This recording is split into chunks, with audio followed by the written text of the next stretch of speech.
Hola a todos, buenas tardes. Es un placer estar con ustedes compartiendo este webinar de la SEP, que promociona la SEP y que estamos haciendo como moderadores Beatriz Parejo del Hospital Clínico de Madrid y yo, pero por cuestiones de dinamismo de la sesión, haré yo la introducción.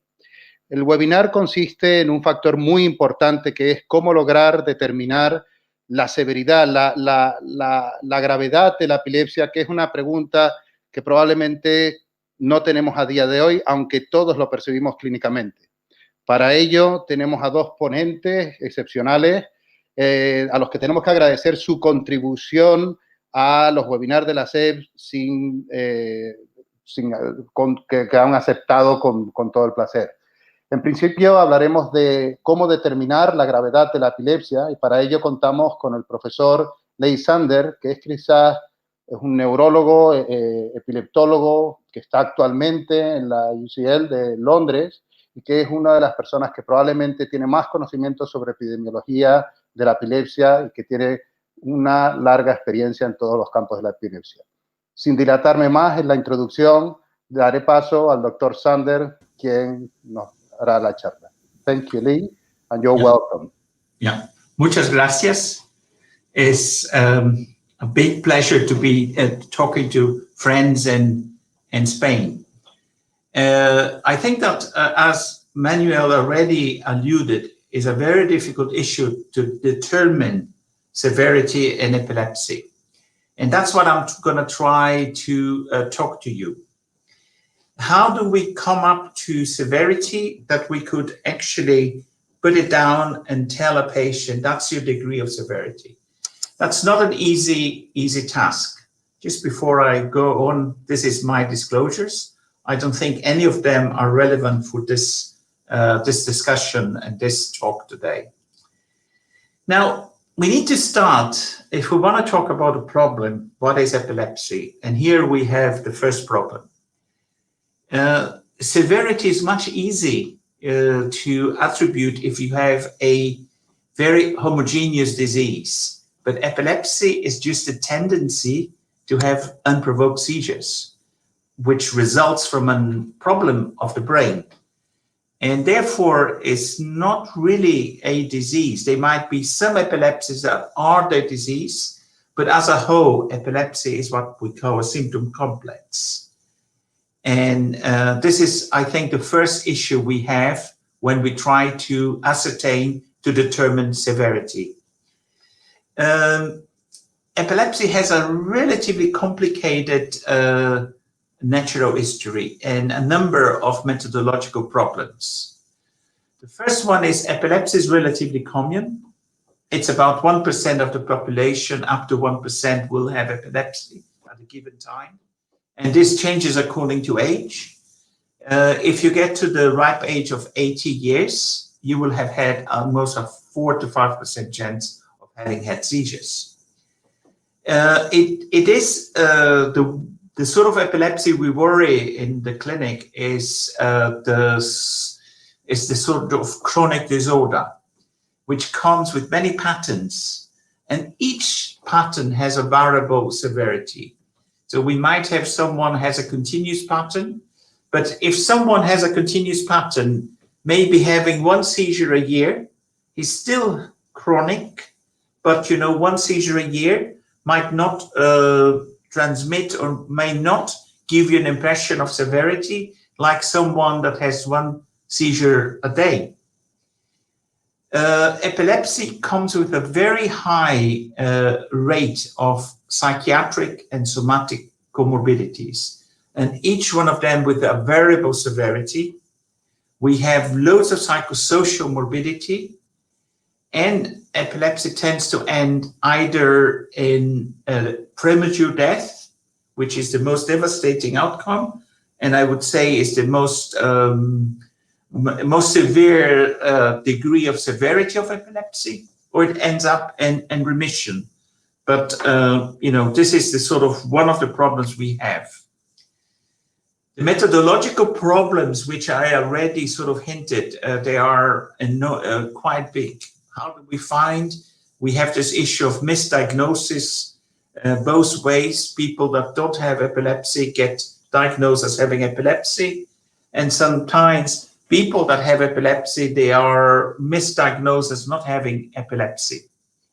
And this really is a result of we having a symptom complex. And this creates many dimensions and issues into how to determine severity. This high prevalence of comorbidity, in my view, is one of the major issues that affects the burden of epilepsy. And I think the burden is a very important determinant of severity. So different burden, different person, different severity, and it's a very individual thing. But if you have all these elements of a burden, this introduces a completely different dimension to severity. Someone has relatively well-controlled epilepsy, but has concomitant diabetes that gets out of control, and then epilepsy becomes more severe as a result of the lack of or loss of control of diabetes. So that introduced something else. But it's always, as I say to my residents and my students, because of this high prevalence of epilepsy, we should always remember that the second mantra, the first mantra is it epilepsy? The second mantra, if someone has a diagnosis of epilepsy, is epilepsy and what else? Because having epilepsy should increase our suspicion that something else is going on with this person. Epilepsy is not a benign condition and has an increased rate of premature mortality.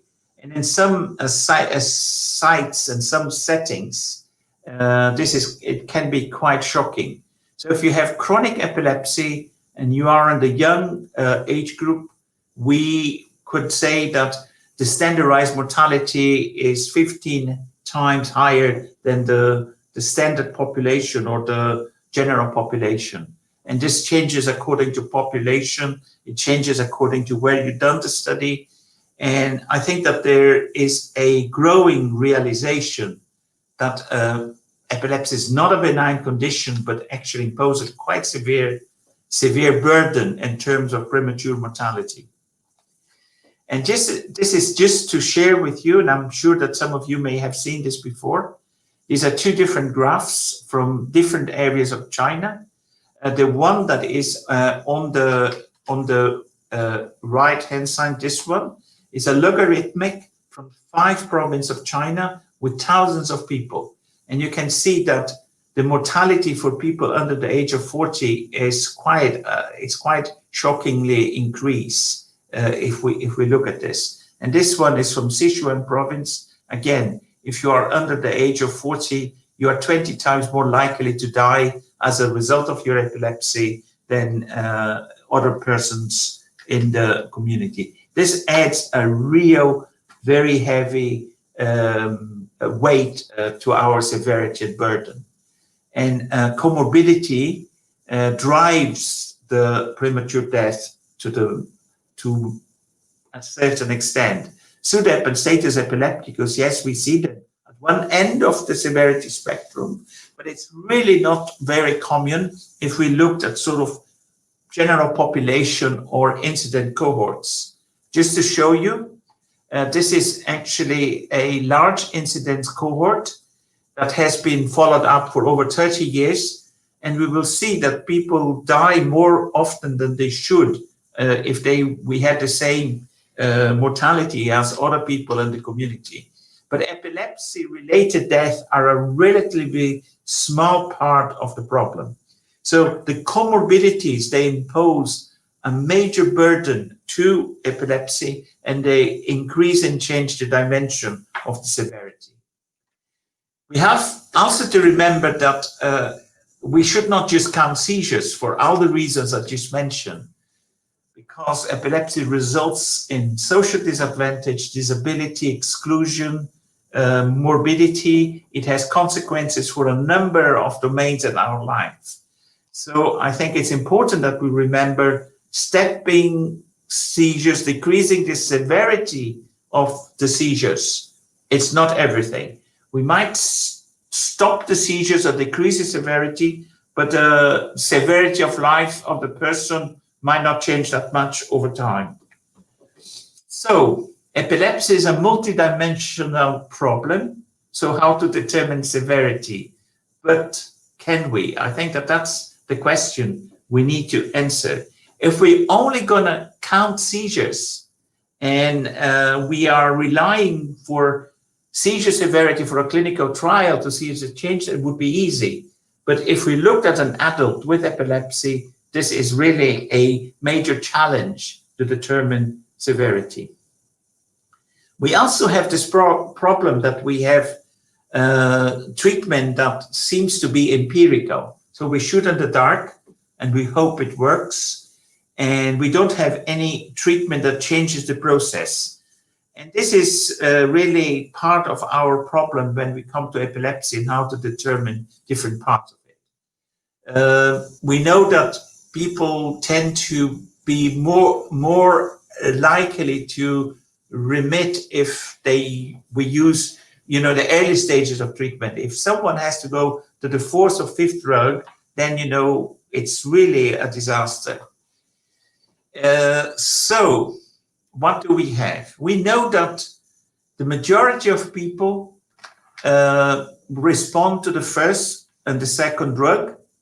So this is about 60 to 70% of people. You could argue that in terms of seizure, that epilepsy is not going to be severe, but the consequences, the comorbidities, that is the issue in terms of determining severity. But we tend to talk about the third of people that are refractory to the current drugs that we have, the anti-seizure medication. And could you then say that people that have chronic or drug-resistant epilepsy, they have severe epilepsy? That remains to be seen. There's some very interesting things that people that tend to have drug-resistant epilepsy, and to some extent, our gut feelings, the ones that are going to have more severe seizures and more severe epilepsy in terms of the seizures, they're the usual culprits. People with an early onset that have encephalopathies, people that have focal seizures, particularly more than one type, they have not responded to antiepileptic medication, they have structural lesions, and the ones that have a great number of seizures in the early stages. So could we sort of use this as a surrogate for severity? Maybe this is one thing, severity of epilepsy, not severity of seizures, which is a slightly different concept. So what is actually chronic epilepsy, or how do we define it? And could we really use this as a surrogate for severity? Well, there are only a few ways we can define it that have evidence to support it. This is people that have an active epilepsy, regardless of drugs, 2 years after onset. People that have failed 2 first-line drugs for efficacy. And as I mentioned earlier, people that had greater number of seizures in the early history. So if you start with an explosive epilepsy, so a large number of seizures within the first 6 months, 1 year, you're likely to be in this group. But is this really a surrogate for severity? Because some people that may have chronic epilepsy, they may only have 1 brief seizure a year. And if it's focal unaware, they won't be able to drive, they won't be able to do some professions. So that is, you know, how for them you try to sell severity. But in my experience, we have to always remember that there is a very big group amongst chronic epilepsy, drug-resistant epilepsy, that have what I call pseudochronicity. And these are the people that have been misdiagnosed with epilepsy and don't have it. This is the people that have the wrong drug for the wrong syndrome. Typical example, prototype of this would be the person with GME that has been treated with a sodium channel blocker.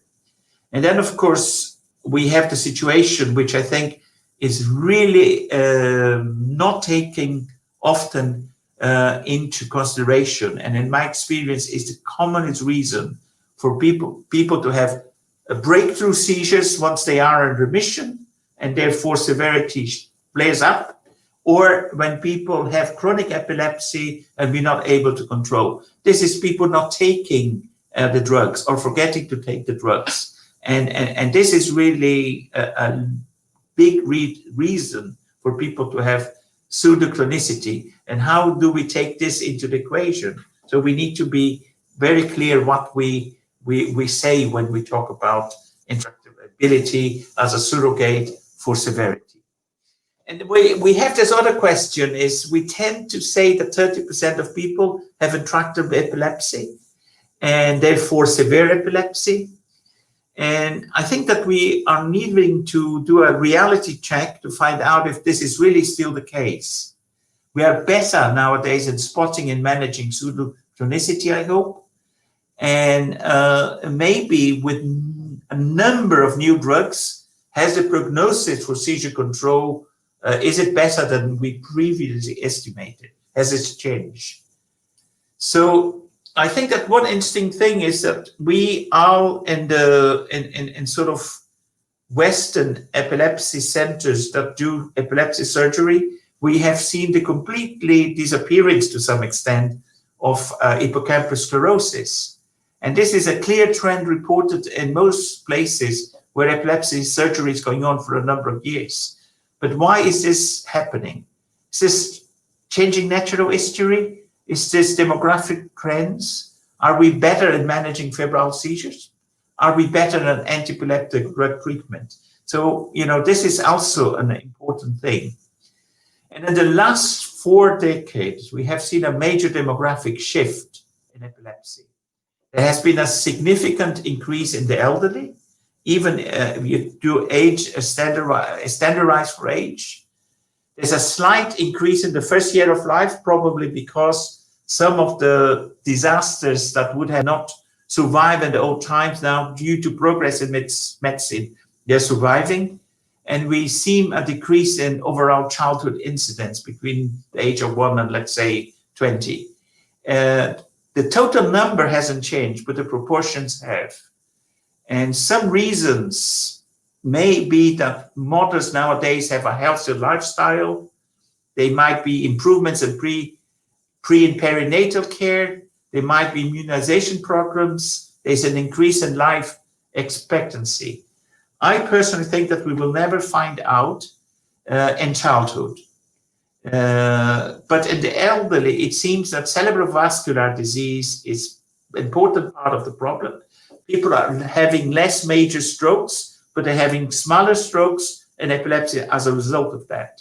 In childhood, you could also argument or speculate that fewer malformations of cortical development as mothers are taking a better lifestyle, but we might never find out. And I mentioned that, you know, we might have seen a difference nowadays with an increase in the numbers of newer antiepileptic drugs. The number has gone up. The benefits from each of these drugs is quite modest, but maybe if we take them together, they might have decreased the number. And I suspect that we nowadays are probably soon start talking more about the 20% instead of the 30%. Now, I think that we need to take this very pragmatically. And the first thing is the place to define severity would when people meet the minimum criteria for drug-resistant epilepsy, that is failing the second drug therapy before we move on. But, you know, within each one of these categories, there will be different elements to the severity. So can we really determine severity?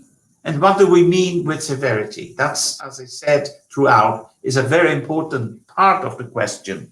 Are we talking about seizure severity? There are many different scales for seizure severity. Are we talking about a syndrome-related severity, someone with Dravet syndrome? Is that by definition something that's going to be severe? Even when there is a spectrum of, you know, disease activity within this or severity, is it the impact of epilepsy in the life of someone? And how do we account, or are we talking about somatic psychosocial comorbidities and the impact they have? So the current practice is to count seizures, and that that's to some extent is a judgment for severity. We have the seizure severity scales, but seizures are unpredictable, and seizure severity scales do not account for individual resilience. Seizures may also go unrecorded because they're not witnessed, the person is unaware. So it's difficult to take numbers always into this building up of a severity. And I think that we could start talking about the severity in terms of outcome, which are related to syndrome. This could be another way that we would be determining severity. Now, it's important that we remember that a diagnosis of epilepsy triggers a change in individual perception. It will bring fear, anxieties about the future, and even someone having a seizure once a year may have a bigger impact than someone that has seizures weekly, for instance. Someone that, depending on their anxiety or their scales. So it's again an issue. And I always say that if we want to count severity, we need to first determine very clearly what do we want the severity about. And we could also say that severity has different determinators depending on the stakeholder. So severity of epilepsy for parents of a kid may be very different the severity for kids, for their parents that have seizures. The sort of seizure severity scales in a clinical trial, they're important because we might be seeing an effect of a drug. So I'm all for them, but the families and individuals, the impact has a more meaningful determination in terms of severity. So we need to determine severity on an individual basis rather than for groups or for even syndromes. There will be different elements in there. And we should always remember that to determine severity needs to be according to the need. And we need to do this pragmatically. Otherwise, we will want to just run away because it's not going to be an easy thing to do. So I think that we should be moving away from disease model like epilepsy or Huntington or Parkinson, and we should get into a more systems approach, spectrum of disease, and there might be different things. And I think some of this will come with the change of paradigm that we have, the shift that we will have with the genomic revolution. And maybe in the future, when we understand more about this, we might be able to come up with a concept of individual severity that takes into account not only the genetic makeup, but some other, let's say, dimensions of this. This should not come as a surprise because life is a severe disease and can be more severe for some people. And, like epilepsy, you could say that this is a tendency to provoke seizures, sometimes severe, with premature mortality. But, what can we say of life? It's a severe genetic disease, sexually transmitted with 100% fatality. So life is also a severe disease, and we cannot always map the severity unless we're talking about an individual. So just to share the collaborators that have worked with us in trying to understand some of these issues. And I hope that I didn't bore you with my talk.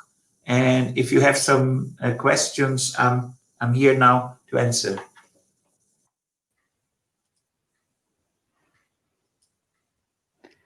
So thank you, Dr. Sander, for your excellent talk. Totally agree with you about epilepsy is a complex syndrome, not just seizures. So we have some questions from the audience. I want to transmit to you the first one, and this is from Dr. Quiroga. And he want to know a positive point. The question is that what are the good prognosis factors for temporal lobe epilepsy? What do you know, Dr. Sander? Yeah, I think that the most, in my view, and this the most important prognostic factor, even if someone has a structural focal seizures, which are usually associated with a not so good prognosis, but if someone has a good response to the first drug and to the first dose of the first drug, you know, you can be confident that this is going to be a good prognosis. So, of course, you know, it's quite shocking. Someone comes in and you try a small dose and they come back saying everything is so much better. These are the people that you can be very confident they're going to have a good prognosis. And sometimes the dose might be so low that you feel saying, is this the right dose? Maybe we should increase just in case. But that's the best outcome. And then, of course, you have all the sort of things that to the other end, and what is in between is different. I used to believe that no one would respond with hippocampus sclerosis, would get better with the drug. And then we had a drug that came around and took people off the waiting list for surgery. So you could argue that, you know, at that time, for that person, this new drug brought a good outcome. And, you know, but we can't incorporate this. So we can say someone that responds to the first drug, that's the best outcome. The terminator is the best prognosis. Apart from that, it becomes, you know, guessing. Okay, thank you, Professor Sander. Another question from Mexico, from Dr. Cordova. Yeah, he's quite active very, very early in Mexico, and he's always there in our webinars. So he asked about the term anti-seizure medications instead of anti-epileptic drugs. So we have to assume that, but do you agree to say that they are only anti-seizure medications? I think I would agree entirely. I was happy with this change. Because, you know, every time I heard anti-epilepsy, I would say, you know, but hey, well, you know, this is not, we're not doing anything to the epileptic process. And then some not so, you know, interesting, sometimes Mike would say, but, you know, are you doing something to the epileptics with these drugs? Yeah. So I think that the history behind this is interesting. Many people will be familiar with what is called MedRAS. MedRAS is the medical dictionary or medical that is used by the regulators. So that's why when you do a trial, you need to fix these names, and this is this and that. And that's all defined in MedRAS. And MedRAS is an international effort between the FDA, the European Medicine Agency, the Japanese regulators, and they do reviews every so often. But many years ago, they actually allocated AED for automated external defibrillator. So, you know, when we were using this was causing some problems. Yeah. So in many places, the regulator said, well, stop using this wrong. Why are you trying to say this is an automated? And then as people start talking about difference, I had once a reviewer of one of my papers. He was very unhappy about using automated external defibrillators. He was not an epileptologist. And then I think that some of our colleagues, particularly Jackie French and Emilio Peruca, they have been very aware, and they've been talking, we shouldn't do anti-epileptic because that's not the case. So I'm very much for it. I must say that often I still talk AEDs. You know, talking AEDs that we took 30 years talking about it, used to be anticonvulsant. Yeah. Then, you know, we moved from anticonvulsant to anti-epileptic, and we're now moving to anti-seizure. But we're not really changing the process. We're using these drugs to control the seizure. So fair enough, anti-seizure medication, ASM, I need to just remember myself to use it all the time, but yeah, it's a good move. Okay. Okay, so we have another question from Dr. Serratosa, a very good one, I think. What do you think we should have a numeric severity scoring system for epilepsy now? He said that in cancer, they do for most types. What do you think? Yeah, I think that this would be the sort of seizure severity scale. We could use it within a syndrome, and I think that that is an interesting concept. But, you know, it would only work if you always stick to one specific syndrome. So we could have, you know, this sort of type for Dravet. Let's say we're talking about unoperated hippocampal sclerosis. So that would work. That's slightly different if you're talking about a seizure severity and you put a number for the individual seizure.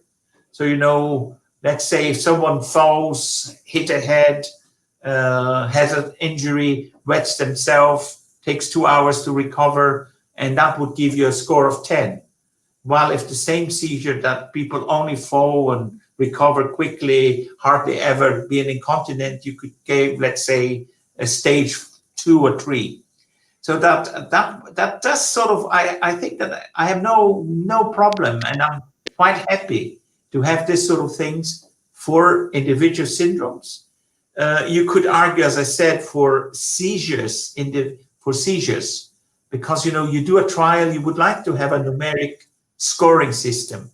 So you know where they are when they go in, and then you see that on average that the scoring went down from, you know, very intractable 4 to 2. That could be telling us another dimension that a drug is working. Because, you know, we might have thrown good babies out with the bathwater, not taking into account severity in trials. But then, you know, trials are regulatory. They're very important to get a drug license, but they're not really telling us clinicians how they're gonna and where they're gonna fit in. So yes, I'm out for some form of severity scoring, but we need to know where and how to use it. Is that okay, Jose? He said yes. Yeah. I think I'm going to make a last question, and it's regarding research in epilepsy, and probably trying to answer this question. Do you believe the way we're using big data nowadays will clear the equation of predictive factors or whatever in the way we are using right now? Because my feeling is that sometimes what we are doing is putting a lot of data in the shaker, and then we open up, and then we believe that's the response. So I don't know how fair is the data that we are using in the big data today to try to clear the equations of the severity, refractoriness, predictors. I think that big data has a number of potential advantages, and it's good for a number of things. However, it's not an answer. You know, the big data will make sense once we fully understand the genome. And then we have definitely a big improvement. And I hope to be able to see this before in my lifetime. But I think the big data has been very helpful in terms of we finding the comorbidities that go. So we nowadays, because we see people with epilepsy, we might see the occasional person with diabetes. And because most of persons with diabetes will go to the endocrinology. But in the endocrinology, they will see some people with epilepsy, and they say, okay, the majority, they go to the neurologist. But once you start putting together and interrogating these big databases, you will see that there are shocking associations, and they're common. Like if you have what we used to call idiopathic epilepsy, generalized epilepsy, it has a very high comorbidity with diabetes type 1. And they seem to be, you know, bidirectional. So if you have diabetes type 1, you are likely to develop generalized epilepsy and vice versa. And you know, what is this telling us? We wouldn't be able to pick this up unless we were looking at big data. Another example is nowadays in Taiwan and the Kaiser Permanente and the Alberta databases. They're producing things all the time. And they're showing, for instance, that if you're taking an enzyme inducer, you know, you have lots of problems in terms of cerebrovascular disease. You know, we are picking up the fact that people that have somatic autoimmune disease, they are at high risk of epilepsy. And, you know, if you have epilepsy, you're at high risk of autoimmune disease. We wouldn't be able to pick up on this. And this is, I think that this is really telling us one of the ways forward, which is to use comorbidities as part of our stratification. And then as genome data comes in, we will understand this. And so eventually, you know, our genome and all this could be the big data. But, you know, that's, you know, hopefully it's not going to be used for bad things. Okay. So no more questions. Thank you very much for your contribution. So we hope to see you soon again. And I think I go over Bea. Yeah. Muchas gracias. Okay, bye. Thank you so much. Bueno, a continuación pasamos con el doctor Julio Ramos Lizana, neuropediatra del Hospital de Torre Cárdenas de Almería, que nos va a hablar si es posible determinar la gravedad de la epilepsia en niños. Muchas gracias, Julio, por tu participación y adelante. Gracias a ti, Bea.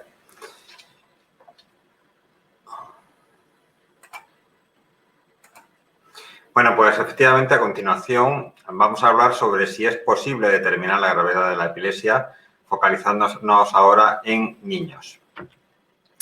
Hay varios aspectos que podemos considerar dentro de lo que es la gravedad de la epilepsia, como son la actividad de la epilepsia, es decir, la duración, el tipo de crisis, la frecuencia de las crisis, el número de fármacos empleados, los efectos adversos, la medicación o el control de las crisis. Otro aspecto a considerar son las comorbilidades. Un tercer aspecto sería la repercusión psicosocial y, un poco englobando todo ello, la calidad de vida y la repercusión sobre la calidad de vida. Con respecto a la actividad de la epilepsia, voy a presentar algunos datos que son propios de un estudio que llevamos muchos años realizando en Almería. Es un estudio prospectivo en el que se incluyeron hasta la fecha 680 pacientes menores de 14 años con 2 o más crisis epilépticas no provocadas de reciente diagnóstico y con un seguimiento de entre 9 y 14 años. En primer lugar, voy a dar unos datos acerca del tipo de crisis para que nos hagamos una idea. En los primeros 6 meses de evolución de la epilepsia, un 23% de los casos tuvieron ausencia, crisis mioclónica y espasmos, que son crisis que se caracterizan por su elevada frecuencia, muchas veces múltiples en el día.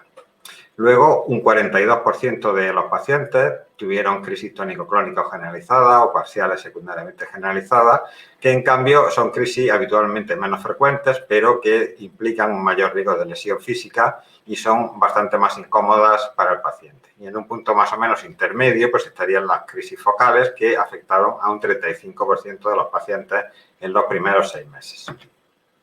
En cuanto a la frecuencia de las crisis, esto es una muestra muy pequeñita, solamente de los primeros 6 meses, pero bueno, puede darnos una idea. Un 45% de los pacientes no tuvieron más crisis después de la segunda, un 18% de los pacientes tuvo una más en los primeros 6 meses, un 6% 2, un 4% 3, pero hasta un 27%, más de la cuarta parte de los casos, tuvieron más de 3 crisis en los primeros 6 meses de evolución. En cuanto al tiempo de actividad de la epilepsia, podemos preguntarnos cuánto tarda la epilepsia en entrar en remisión y también si es posible predecir qué epilepsias entrarán en remisión. Es bien conocido por varios estudios de cohortes realizados previamente que muchos pacientes con epilepsia tienen un curso fluctuante con remisiones y recurrencias, de manera que resulta difícil encontrar un único parámetro que nos mida la evolución de la epilepsia. No obstante, en un estudio de Berg se observó que tras 5 años sin crisis y sin tratamiento, ambas cosas, 5 años sin crisis y sin medicación, tan solo un 7% de los pacientes tuvieron recurrencias posteriores.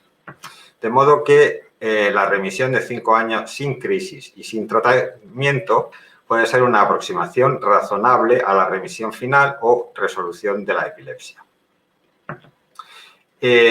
Con respecto a este aspecto, se han realizado varios estudios prospectivos en niños menores de 16 años, con un seguimiento muy prolongado de entre 10 y 50 años, en los cuales se ha observado que la probabilidad de alcanzar una remisión prolongada de 5 años sin tratamiento antiepiléptico al final del estudio se encuentra entre el 58 y el 78%. Con nuestros propios datos, que probablemente serán publicados dentro de poco, la probabilidad de alcanzar una remisión inicial de 5 años sin crisis y sin tratamiento antiepiléptico fue del 38% a los 8 años de evolución, del 54% a los 10 años y del 68% a los 14. Es decir, está en la línea de las series que os he comentado previamente. Pero, ¿podemos predecir qué epilepsias entrarán en remisión? Se han realizado un buen número de estudios que han identificado una serie de factores pronósticos de remisión de la epilepsia. Los principales son la etiología, el síndrome epiléptico, también la edad de inicio de la epilepsia, el número de las crisis epilépticas antes del inicio del tratamiento, el número de crisis en los primeros 6 meses de evolución, la presencia de alteraciones en el electroencefalograma, los antecedentes personales de convulsiones febriles, los antecedentes de familiares de epilepsia en familiares de primer grado, las convulsiones neonatales o la presencia de varios tipos de crisis epilépticas. Probablemente en la infancia el factor pronóstico más importante es la etiología sintomática, que disminuye notablemente la probabilidad de remisión. Entendiendo por etiología sintomática el concepto que se ha empleado en la mayor parte de los estudios epidemiológicos, es decir, la presencia de un trastorno motor o un retraso psicomotor o una discapacidad intelectual o una alteración en las pruebas de neuroimagen. En nuestra serie, la probabilidad de alcanzar una remisión inicial de 5 años sin crisis y sin tratamiento antiepiléptico, 14 años después del inicio de la epilepsia, fue, como hemos comentado, del 68% para el total de la cohorte y del 80% para los pacientes con etiología no sintomática, en comparación con un 43% para los pacientes con una etiología sintomática. Es decir, hay una gran diferencia que, por supuesto, es estadísticamente significativa. En cuanto a los síndromes epilépticos, también según los resultados de nuestro propio estudio, aquí tenéis los síndromes epilépticos más frecuentes en la infancia. La probabilidad de alcanzar una remisión de 5 años sin tratamiento a los 14 años fue del 6%, tan solo del 6% para la epilepsia mioclónica juvenil, pero hay que tener en cuenta que en muchos de estos pacientes no se intentó la supresión de la medicación. Para la epilepsia ausencia infantil y juvenil, consideradas conjuntamente, la probabilidad de alcanzar una remisión fue del 86%. En la epilepsia autolimitada del lactante no familiar, del 93%. En la epilepsia autolimitada del lactante familiar, del 100%. En la epilepsia infantil con puntos centrotemporales, del 97%. Y en los casos con un diagnóstico más incierto o más dudoso de epilepsia infantil con puntos centrotemporales, la probabilidad de remisión bajó al 82%. En el síndrome de Paneto-Pavlov, la probabilidad de remisión fue del 85% y cuando este diagnóstico fue más dudoso o incierto, la probabilidad fue similar. En realidad, con nuestros datos un poquito mayor, del 88%. En los espasmos infantiles o síndromes de West sintomáticos, la probabilidad de remisión fue del 65% y en los espasmos infantiles y síndrome de West criptogénico del 71%. De manera que los síndromes epilépticos también nos pueden dar una cierta idea acerca del pronóstico o la gravedad de la epilepsia. En un metaanálisis sobre los factores predictores de la probabilidad de remisión, se revisaron los estudios hasta 2012 y se encontraron que los factores significativos en el análisis multivariante en 2 o más estudios fueron estos dos. La presencia de más de una crisis entre los 6 y 12 meses de evolución y la presencia de discapacidad intelectual, que es, como hemos comentado, uno de los factores que definen en los estudios epidemiológicos la etiología sintomática. Se han realizado también varios estudios con modelos de predicción obtenidos de análisis multivariante en los cuales coinciden en que los factores más importantes son la etiología sintomática, que disminuye la probabilidad de remisión, o una edad mayor de 10 o 12 años al inicio de la epilepsia, que también disminuye la probabilidad de remisión. En algunos de ellos también es importante el síndrome epiléptico. Pero, ¿cómo de buenos son estos modelos realmente para predecir la evolución o la gravedad de la epilepsia? En varios de esos modelos se han empleado las variables al diagnóstico y se ha analizado la utilidad de los modelos empleando el área bajo la curva. Este área bajo la curva, con las variables al diagnóstico, fue de 0,69 en un estudio, 0,72 en otro. Si tenemos en cuenta que un área bajo la curva de 0,5 define un modelo que no tiene ninguna utilidad, pues podemos ver que un área bajo la curva de 0,7 implica un modelo con una cierta utilidad, pero no excelente para la predicción de la remisión. Si se emplean las variables de evolución a los 2 años y a los 5 años, la capacidad de predicción del modelo mejora, con áreas bajo la curva de 0,77 y 0,85, pero también, al mismo tiempo, disminuye el interés de predecir el pronóstico de la epilepsia cuando ya llevamos 2 o 5 años de evolución. Por tanto, realmente no es posible una predicción precisa del pronóstico de la epilepsia en cuanto a remisión se refiere.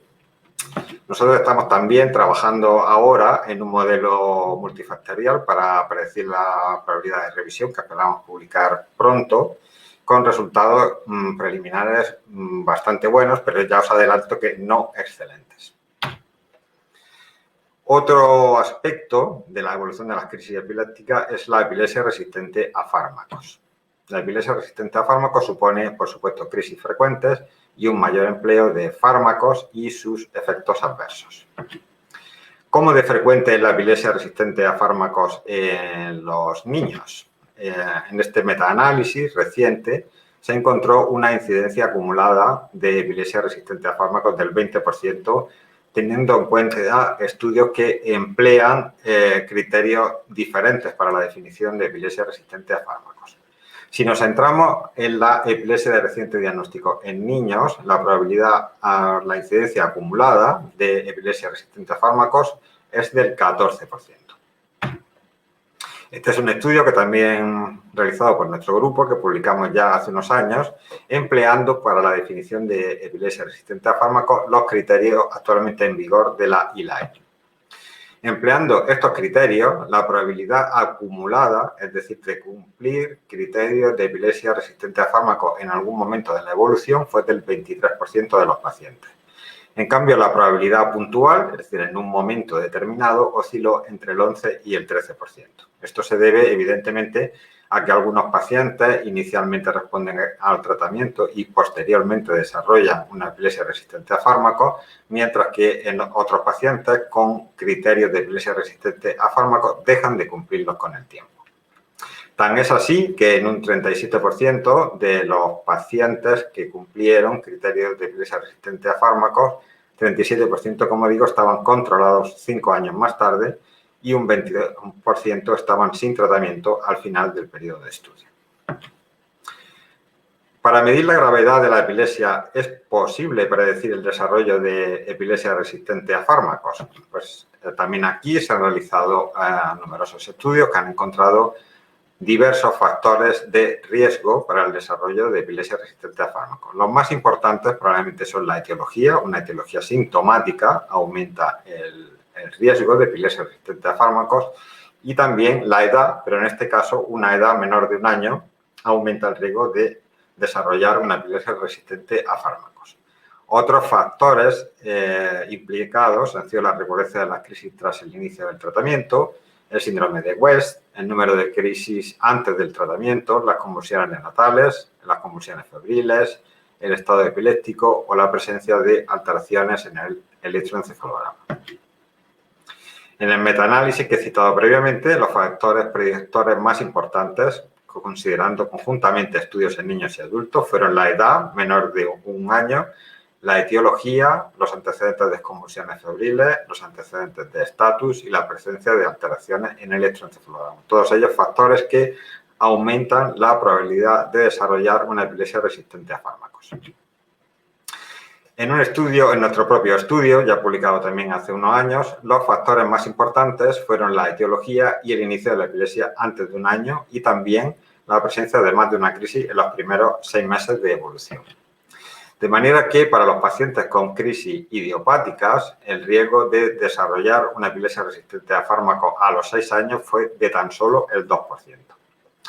En cambio, para los pacientes con crisis no idiopática, es decir, sintomáticas o criptogénicas de las clasificaciones antiguas, si la edad de inicio de la epilepsia era menor de un año y el paciente tenía más de una crisis en los primeros 6 meses de evolución, el riesgo de desarrollar epilepsia resistente a fármacos era del 38% y, en cambio, en los que no tuvieron ninguna crisis o tan solo una crisis en los primeros 6 meses, el riesgo fue del 9%. Para los pacientes con inicio de la epilepsia con un año o más, en aquellos que tuvieron más de una crisis en los primeros 6 meses, el riesgo de desarrollar epilepsia resistente a fármacos fue del 22% y en los que tuvieron una o ninguna crisis en los primeros 6 meses de tan solo el 3%. De manera que si nos fijamos, el valor predictivo negativo es mucho mejor que el valor predictivo positivo. De manera que para un 70% de los pacientes se puede predecir un riesgo muy bajo de epilepsia resistente a fármacos, de tan solo el 2-3%, y en cambio para un 20% de los pacientes se puede predecir un riesgo apreciable de epilepsia resistente a fármacos de entre el 22 y el 38%. Las comorbilidades son otro aspecto muy importante que determinan la gravedad de la epilepsia. Es conocido que aproximadamente un 9% de los niños con epilepsia tienen también una parálisis cerebral infantil y un 25% una discapacidad intelectual. Además, el trastorno por déficit de atención y hiperactividad es muy frecuente, en algunas series hasta en el 37% de los casos. También en los niños, como en los adultos, hay un mayor riesgo de presentar ansiedad y depresión. Con respecto a las repercusiones psicosociales, que son otro aspecto importante de la gravedad, en este estudio, que es un estudio de cohortes, de casos y controles, en niños con epilepsia sin parálisis cerebral ni discapacidad intelectual, seguidos una media de 35 años, se observó que los niños con epilepsia tenían como adultos un menor nivel educativo, un menor nivel de empleo, menor tasa de matrimonio y una peor adaptación social. En estudios de cohortes sin grupo control, también en pacientes con epilepsia sin discapacidad intelectual u otro déficit neurológico, se encontró una mayor tasa de diagnósticos psiquiátricos, además del TDAH, un menor nivel de estudios, una mayor frecuencia de embarazos fuera de relación estable y no planeados. Con mayor frecuencia estas personas viven solas, la tasa de desempleo es mayor y los ingresos económicos son menores. De manera que la epilepsia realmente, al llegar a la edad adulta, implica una serie de problemas añadidos que hay que tener en cuenta. Además, estos problemas de ajuste psicosocial ocurren incluso en la epilepsia generalizada idiopática y en la epilepsia focal no sintomática, aunque parece que no se observan en la epilepsia benigna de la infancia con puntas centrotemporales. Y por último, y englobando un poco todos estos aspectos, podemos hablar de la calidad de vida. La OMS define la calidad de vida como la percepción del individuo sobre su posición en la vida, en el contexto de la cultura y sistema de valores en que vive y en relación a sus objetivos, expectativas y preocupaciones.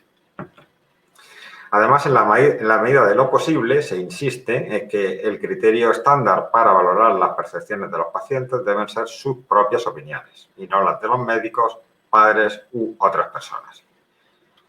Pero, ¿qué ocurre en los niños? ¿Debemos preferir la información procedente del paciente o la información procedente de sus cuidadores? Se sabe que un 80% de los niños con epilepsia tienen capacidad para responder por sí mismos a cuestionarios a partir de la edad de desarrollo cognitivo de 8 años. Pero, por otra parte, la información procedente de los padres puede ser la única disponible en niños demasiado jóvenes o demasiado cognitivamente afectados como para responder las encuestas. En un estudio se observó que la correlación entre las informaciones de los niños y las informaciones de sus cuidadores es tan solo moderadas. No obstante, los padres informan más sobre la presencia de ansiedad, depresión, trastornos del comportamiento y preocupaciones sobre el futuro, mientras que los niños informan más sobre otros aspectos como la búsqueda de la normalidad. De manera que, en realidad, se observa que ambas perspectivas son diferentes y probablemente ambas perspectivas pueden ser útiles. Se dispone de una serie de instrumentos para medir la calidad de vida. Hay instrumentos genéricos que tienen la ventaja de que permiten comparaciones con niños con otras enfermedades o con niños sin patología. Ejemplos pues son el KidScreen, el Child Health Questionnaire o el Pediatric Quality of Life Inventory. Hay otros instrumentos que son específicos para la epilepsia y que tienen, por tanto, una mayor validez de contenido, es decir, que realmente miden mejor lo que se pretende medir, que es la calidad de vida en niños con epilepsia. Los más utilizados son el CHECOL o el COLCE o la CABE, que es una escala española. Empleando estos instrumentos se han realizado una serie de estudios que nos van a permitir un poco intentar responder a estas preguntas. En primer lugar, y importante, ¿realmente tienen los niños con epilepsia una peor calidad de vida? La respuesta a esta pregunta es diferente si se consulta a los niños o se consulta a sus cuidadores. Si preguntamos a los niños, en un estudio se observó una calidad de vida similar a la población general y, curiosamente, a la informada por niños con parálisis cerebral infantil. En otro estudio se observó una peor calidad de vida que en niños sin patología o con asma, diabetes o parálisis cerebral y, en cambio, una calidad de vida similar que a los niños con obesidad. En un tercer estudio se observó una calidad de vida igual en pacientes epilépticos que en sus hermanos. De manera que hay cierta discrepancia entre los resultados de los estudios, pero creo que se puede concluir que los niños no perciben una gran limitación en su calidad de vida como consecuencia de la epilepsia. El asunto es diferente si se pregunta a sus padres. En un estudio se observó una peor calidad de vida en los dominios de estado de ánimo y emociones que en los niños con parálisis cerebral o sin patología, y en otro estudio se observó una peor calidad de vida en los niños con epilepsia que en sus hermanos. Por otra parte, como era de esperar, la repercusión sobre la calidad de vida es heterogénea. En un estudio prospectivo de niños de entre 4 y 12 años con epilepsia de reciente diagnóstico, se observó una calidad de vida baja en un 11%, que permanecía estable a lo largo del tiempo, en un 18% una calidad de vida intermedia que se mantenía estable a lo largo del tiempo, en un 35% una calidad de vida intermedia pero que mejora con el tiempo y en un 43% una calidad de vida alta que mejora con el tiempo. De manera que en realidad en la mayor parte de los niños la calidad de vida fue definida como intermedia o alta y con tendencia a la mejoría con el tiempo. ¿Qué factores están relacionados con la calidad de vida? Pues también se han realizado varios estudios y los factores más importantes que se han encontrado en estos estudios son los siguientes. En primer lugar, el apoyo familiar y social, que se considera un factor muy importante. A mejor apoyo, menos repercusión sobre la calidad de vida. También la presencia de depresión o ansiedad en el niño o en sus padres. Ya hemos comentado que la depresión y la ansiedad son más frecuentes en niños con epilepsia, pero también son más frecuentes en los padres y esto influye notablemente sobre la calidad de vida del niño con epilepsia. También es importante el estatus socioeconómico familiar, la presencia de déficit cognitivo o trastornos del comportamiento en el niño, es decir, la presencia de comorbilidades. El ámbito cultural, curiosamente hay algún estudio que muestra que la repercusión sobre la calidad de vida de la epilepsia es mayor en niños asiáticos que en niños, por ejemplo, canadienses. Y por último, evidentemente, los parámetros relacionados con la actividad de la epilepsia, es decir, la duración, el tipo de crisis, la frecuencia, el número de fármacos, los efectos adversos, la medicación y el control de la crisis. Algunos estudios sugieren que los más importantes son el apoyo social y la presencia de depresión o ansiedad en el niño o sus padres, mientras que el control de las crisis y los fármacos son menos importantes o actúan a través de los otros dos factores. No obstante, yo tampoco quitaría toda la importancia a a la actividad de la epilepsia, porque otros estudios recientes muestran que el control de las crisis es un factor predictor independiente. Como resumen un poco de todo esto, podría decirse que realmente la calidad de vida es la mejor medida de gravedad de la epilepsia, ya que engloba todos los aspectos y su repercusión sobre el individuo. Pero no debemos de perder de vista de que resulta difícil de medir. Así que, por tanto, realmente hoy por hoy podemos hacernos una idea de la gravedad de la epilepsia, pero realmente una determinación precisa es difícil. Y muchas gracias por vuestra atención.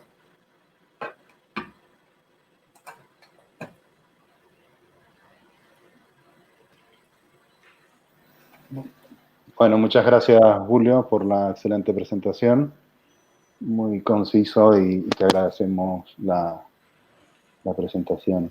Bea, si quieres empezar tú, si quieres empiezo yo con alguna pregunta, que yo le diría que un poco haciendo la continuación de la charla anterior, yo creo que en niños quizás, sobre todo ya desde hace años, ¿no? Está la aplicación sindrómica, que sí nos establece una gravedad del cuadro epiléptico, pero actualmente ya sobre el síndrome, que era nombre de un francés normalmente, ¿no?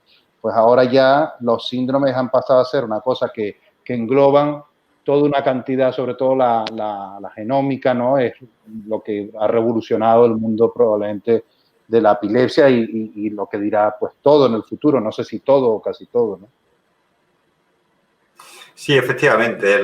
Bueno, en la infancia los síndromes son importantes, pero también, por otra parte, como habéis visto, realmente los síndromes epilépticos más frecuentes son síndromes benignos, entre comillas, que se llamaban, o epilepsia autolimitada. Y como habéis podido ver, tampoco hay grandes diferencias en el pronóstico entre todos ellos, o incluso con el pronóstico de niños que no tienen un diagnóstico sindrómico concreto. Es decir, quiero decir que el diagnóstico sindrómico realmente no nos da todas las respuestas. Hay que considerar más factores, como pueden ser sobre todo la etiología o la sucesión de déficit neurológico y otros factores más de menor importancia. Pero no vale simplemente, en realidad, con el diagnóstico sindrómico. Claro. Julio, yo quería preguntarte una cosa. Lo que has comentado, que los padres tienen una percepción, los chavales otra. Cuando se evalúa así en conjunto la gravedad de la epilepsia o estáis en la consulta, ¿se evalúa también un poco el impacto sobre la calidad de vida en los padres de la epilepsia de los chavales? No solo el impacto en el niño, sino en la familia, los padres, porque es verdad que no, que esto también es un factor importante. Sí, realmente de una manera sistemática es muy difícil de hacer, porque en consultas que están muy apretadas y ves un montón de niños en poco tiempo, pues no puedes pararte a pasar una escala de calidad de vida. Pero sí que es cierto que como son pacientes que lo siguen muchas veces durante muchos años, pues sí que te das cuenta de esos aspectos. Y efectivamente hay muchos padres que la epilepsia les supone a los padres más problemas que a los propios niños. Es que esto lo ves en la consulta claramente. A los niños, a fin de cuentas, muchas veces no les importa mucho. Si no tienen muchas crisis, no tienen una percepción de que eso les limita mucho su vida diaria. Pero, en cambio, los padres viven angustiados por la posible repetición de las crisis y muchos de ellos, efectivamente, se nota que tienen depresión o están muy ansiosos por el problema. Una pregunta que te haría yo ahora, cuando se habla de la consulta de transición, en este caso de la epilepsia de transición, hay un caso concreto que yo creo que sorprende, que es el uso del Depakine en niñas, mujeres jóvenes o mujeres adultas. Entonces, es un conflicto que creo que se mantiene y no sé hasta qué punto esa epilepsia de transición se tiene que ampliar, por ejemplo, en estos casos donde pacientes mujeres jóvenes o niñas, perdón, que podemos predecir pues una epilepsia de ausencia, ¿no? Que empieza, ¿hasta qué punto actualmente sería recomendable, aunque sean 2/3, sabemos que tienen ese curso benigno, ¿no? O autolimitado, ¿hasta qué punto sería recomendable en estos pacientes seguir utilizando Depakine como una primera opción y hasta qué edad, ¿no? Recomendaría Sí. Porque esta epilepsia de transición se convierte en un problema, sobre todo porque después los adultos nos quejamos de lo que hizo el pediatra, ¿no? Sí. Y es un poco así. Entonces, ¿qué opinión te merece a ti el uso del ácido valproico en síndromes que puede ser que se prolonguen y que se utilizan en niñas y se cronifican? Pues sí, veréis, el problema es que para los pediatras utilizamos mucho el ácido valproico, porque es un fármaco que da muy buenos resultados y que hay mucha experiencia. El principal problema, efectivamente, ya lo estamos usando menos en otros síndromes epilépticos, pero el principal problema es la epilepsia ausencia, porque la epilepsia ausencia sobre todo responde a etosuximida y ácido valproico. Nosotros, por ejemplo, empezamos siempre con etosuximida, con lo cual no habría el problema. Pero si no responde, entonces vamos al ácido valproico. Y la lamotrigina es mucho menos eficaz. El levetiracetam no se sabe que tenga gran eficacia sobre la ausencia, de manera que no te queda otro remedio que muchas veces utilizar el ácido valproico. También a veces las epilepsias mioclónicas juveniles, cuando empiezan pronto, pues algunas veces también se utiliza ácido valproico porque no responden a otras cosas. Pero vamos, yo creo que hoy en día los pediatras ya somos conscientes de eso y cuando se puede hacer un cambio, conforme nos aproximamos a la edad adulta, pues intentamos cambiar por otra cosa. Que no siempre se puede. Sí, sí, claro. Julia, yo creo que en ese sentido la epilepsia mioclónica juvenil, que siempre así, o la ausencia que se prolonga y hace una epilepsia mioclónica juvenil, pues actualmente, y ya empieza a haber trabajos, incluso aquí españoles, que ya no la podemos considerar en mujeres tan benigna, porque como no respondan, ¿no? Epilepsia de ausencia, como no respondan a la motrigina o levetiracetam, etosuximida en autos ya no es tan benigna, pasa a ser otra epilepsia más, ¿no? Porque o responden a depaquina o no responden a nada, es lo que sucede. Entonces esto es un problema que yo creo que la epilepsia va a tener que resolver en los próximos años, probablemente. Claro, lo ideal sería que encontráramos otro fármaco que no tuviera ese problema, pero tuviera la misma eficacia, pero exacto, de momento es que no hay. Sí, Julio, el doctor Quiroga nos pregunta, dice que no has hablado de los test online que pueden valorar pronóstico de la epilepsia. ¿Es porque si crees que no son fiables o cuál es tu opinión? Bueno, realmente no sé muy bien test online a qué se refiere Pablo. Estoy pensando, por ejemplo, en uno que vale para predecir el riesgo de recurrencia tras la supresión del tratamiento. Igual se refiere a eso. Y, bueno, sí son fiables. Lo que pasa es que estos test tienen, como comentaba antes, para otro tema, un área bajo la curva que está en 0,7 o algo así. Entonces, da una predicción razonable del riesgo de recurrencia, pero no la puedes considerar muy buena. Pero vamos, me parece, este en concreto, me parece un test muy útil a la hora de informar un poco a los padres del paciente del riesgo de recurrencia que tiene. A mí me parece bastante útil a la hora de hablar con los padres, porque les puede dar unas cifras un poco más concretas, aun con las limitaciones que tiene. Me imagino que Pablo se refiere a eso, porque yo online no conozco ningún otro sobre remisión de la epilepsia o algo así. Creo que no lo hay. No sé, Pablo, si quieres comentar algo más a través del chat.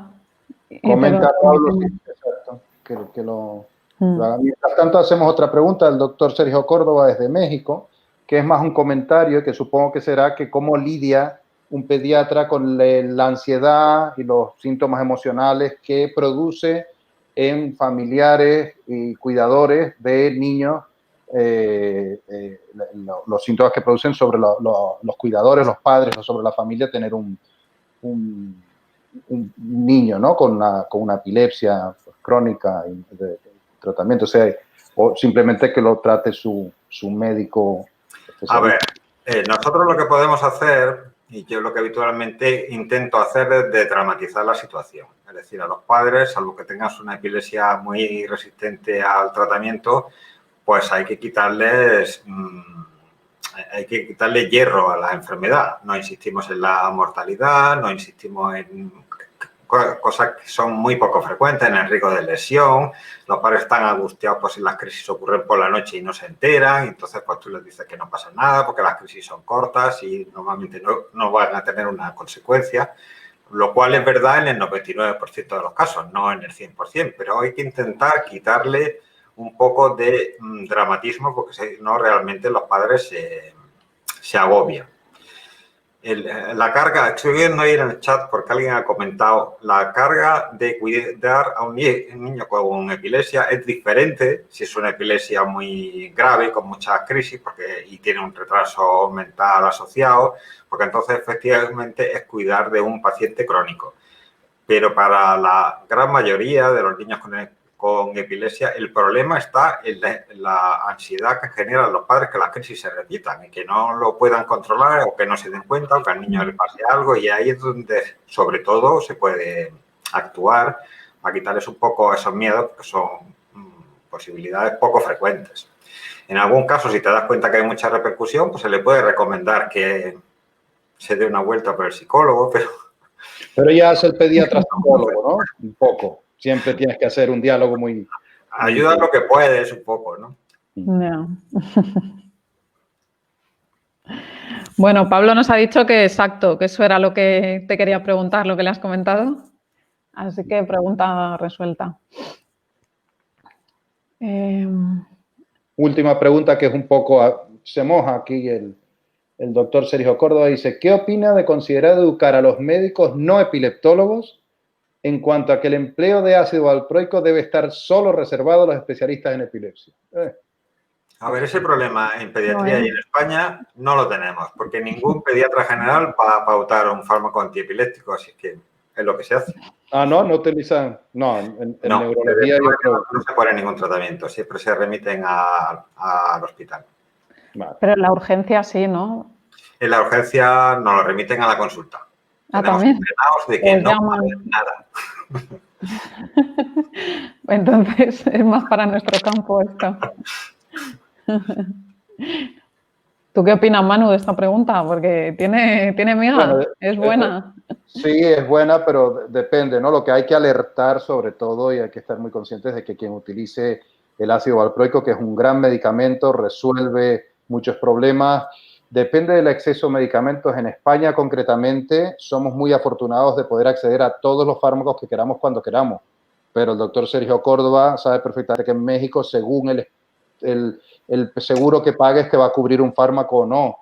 Entonces, la disponibilidad de fármacos es muy reducida y el ácido valproico es uno de esos fármacos que sí está disponible en prácticamente todo el mundo. Le pasa lo mismo a la fenitoína y al fenobarbital.